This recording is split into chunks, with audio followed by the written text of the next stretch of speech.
ئللا دەبێ بەڕێکەوتن هەماهەنگی هاودەنگی پێکەوە لە سای دامەزراوە شەرعەکانی خۆمانە هەوڵ و کۆشی تەواوی خۆمان بین بۆ چارەسەرکردنی بنەڕەتی ئەو کێشانە.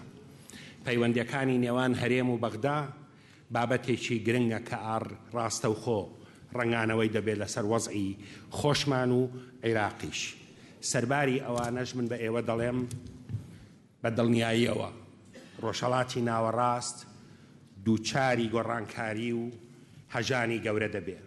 لە مانگی 500 ساڵ بەسەر ڕێکەوتنامەی سایکس-پیکۆ تێدەپەڕێ. ئەو نیزامەی پێشووی سەدەی 20م ڕوو لە داڕمانە چ جۆرە نیزامێک جێگەی دەگرێتەوە هێشتا ماوە. بۆیە من دەڵێم لە بری ئەوەی خەریکی خۆمان بین، لە بری ئەوەی خەریکی ناکۆچەکانی خۆمان بین، هیوادارم لە دیداری سلێمانی دەرفەتێک بێ ئەم ئازیزانە، ئەم لایەنە پەیوەندیدارانە، ئەم بەرپرس و شارەزایانە پێکەوە هاوکار بین، ڕاوێش بکەین، تەدبیر بکەین بۆ دەربازبوون لە وەزعی ئێستا بەرەو ئایندەیە کە ئێمە کاریگەریمان هەبێ لە دەستنیشانکردنی ئایندەی وڵاتەکەی خۆمان. سادتي وسيداتي الأفاضل، ضيوفنا الكرام، شرفتمونا في السليمانية وسعداء وفخورون بلقائكم في ملتقى السليمانية. هذا الملتقى يلتقي فيه العديد من الأحبة والأعزاء المسؤولين في العراق، في إقليم كردستان، في عموم المنطقة، والعديد من الخبراء في المنطقة وفي أوروبا وأمريكا. قلت باللغة الكردية قبل 28 سنة، وفي هذا اليوم بالذات صدام حسين استخدم الأسلحة الكيميائية لإبادة حلبجة. أتذكر آنذاك كنا نقول لن نسمح بتكرار حلبجة أخرى مرة أخرى، لكن 28 سنة بعد تلك الجريمة داعش تستخدم الأسلحة الكيميائية وتستهدف طازة وتستهدف الدفاعات البيشمركة والقوات العراقية الموجودة في تلك المنطقة.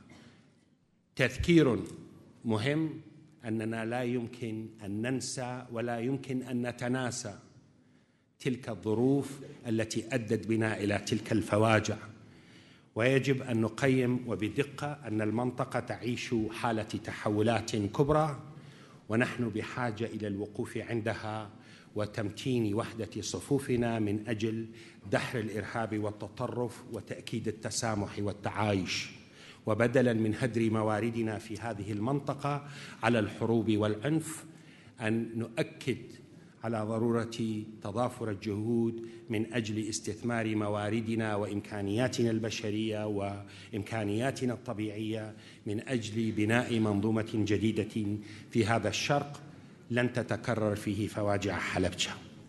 أنا واثق بهمة البيشمركة، متمعنم بهمة بيشمركة هيا التحالف الدولي ئێمە دەتوانین داعش تێک تێبشکێنین. بەڵام پرسیاری گەورە لە بەردەممان ئەوەیە ئێمە چۆن ئەتوانین ڕێگە لە دروستبوونی داعشێکی تازە بکرین لە داهاتوە. ئەمە پێویستم بە چارەسەرکردنی ئەو هۆکارانە هەیە کە بوو بەهۆی دەرکەوتنی داعش و ئەم گرفتانەی دوایی. بڕای من ناوچەکە بە تایبەت کوردستان و عێراق ئێمە لە بەردەم چەند پێشهات و ئیستحقاقێکی نوێ داین و چەند مشکلەیەکی گرفتی و بنیادیمانێ.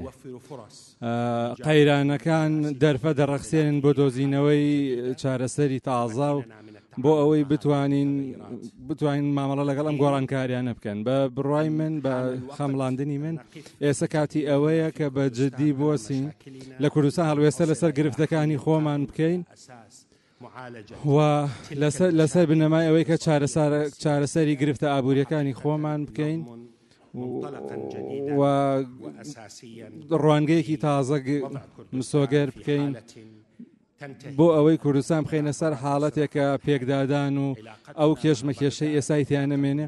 پەیوەندی ئێمە لەگەڵ بەغا پەیوەندیەکی گرنگە هەندێک گرفت ڕوبەڕووی بوونەتەوە بەغا بە هەمان شێوە ئەویش پڕ لە خۆ خواردنەوە و گرفت. دوای 13 ساڵ کەوتنی ڕژێمی بەعز ئێستا کاتی ئەوەیە بۆ لەبەر سەرکردە عێراقیەکان و هێزە سەرەکیەکان کە لەبەردەم ئەم پێشهاتە نوێیانە بوەسین و تەئکید دەکەینەوە ئەوەی کە لە دوودەیەی ڕابردوو ڕوویداوە بەس نییە. ئێمە پێویستمان بە دیالۆگێکی نیشتیمانی جدی هەیە و ئێمە پێکەوە ژیاوین و پێویستە بزانین چیمان لەسەرە و پێویستە ڕوشکێن بین لەگەڵ یەکتر و چۆن هەڵوێستی خۆمان یەک بکەین بەرامبەر دژ بە داعش و نەچینە ناو شتی نەزانراو کە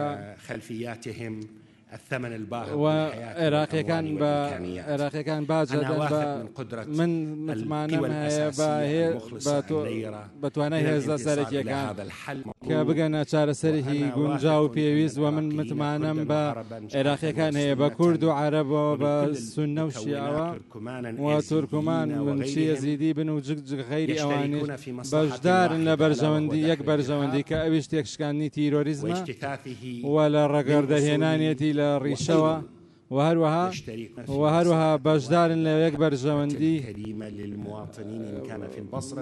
چ لە بەسرە بن چ لە سلێمانی بن چ لە کەرکوک بن چ لە بەغدا بن یا مووسڵ بن یان لە نەجەف بن یان لە هەر شارێکی تر بن.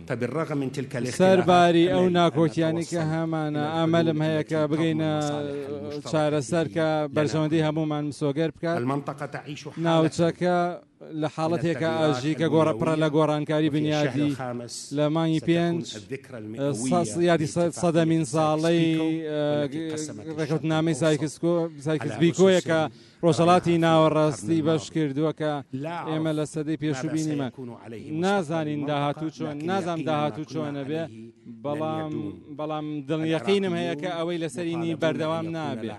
عێراقیەکان داوایان لێکراوە کە یاریکەرێک بن لە دیاریکردنی لە چارەنووسی خۆیان. گەلی کورد کە قوربانی بووە بۆ ئیتیفاقی سایکس بیکۆ داوای لێکراوە و لە سەرەتی کە توانەکانی خۆی یەک بخا بۆ ئەوەی ببێ بە یاریکەرێکی سەرەکی لە دیاریکردنی چارەنووسی خۆی نەک جارێکی تر ببێتەوە بە قوربانی بۆ پلانی خەڵکی تر. بخلافاتنا الداخلية نابێ ئێمە سەرقاڵ بین بە ناکۆکی نێوان خۆمان لكن لنؤكد على المشترك با ئێمە دڵنیا تاکید لەسەر هاوکۆلکە هاوبەشەکانی نێوانمان بکەینەوە بۆ ئەوەی چارەنووسێکی باش بۆ خۆمان و بە ناوچەکەدا بین. Distinguished guests, I'm really honored to have you all join us at Soleimani Forum. This is our 4th annual forum. Many of you have been with us in previous forums. This year, I'm particularly honored to see so many guests and so many distinguished friends who are visiting from abroad. At Soleimani Forum, at a time when we are commemorating the 28th anniversary of the Halabja massacre. 28 years ago, Saddam Hussein used chemical weapons to exterminate the population of Halabja. 5,000 innocent civilians perished. Then we said never again. Yet only this week ICE used chemical weapons. A reminder that we cannot be complacent, we cannot be ignorant of the realities, tough realities of our part of the world. The Middle East as a whole is undergoing هەموو ڕۆژهەڵاتی ناوەڕاست لە ژێر گۆڕانکاریەکدایە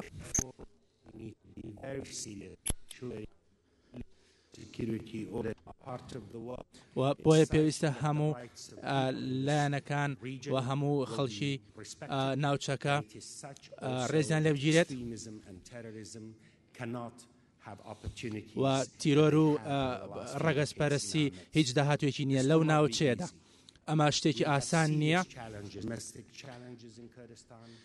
ئەوە تەحەدایەکە بۆ هەموو کوردستان بۆ هەموو عێراق و ئێمە پێویستە لەسەرمان بەیەکەوە ئەم کێشانە چارەسەر بکەین لێرە لە کوردستان و لە هەموو عێراقیشدا.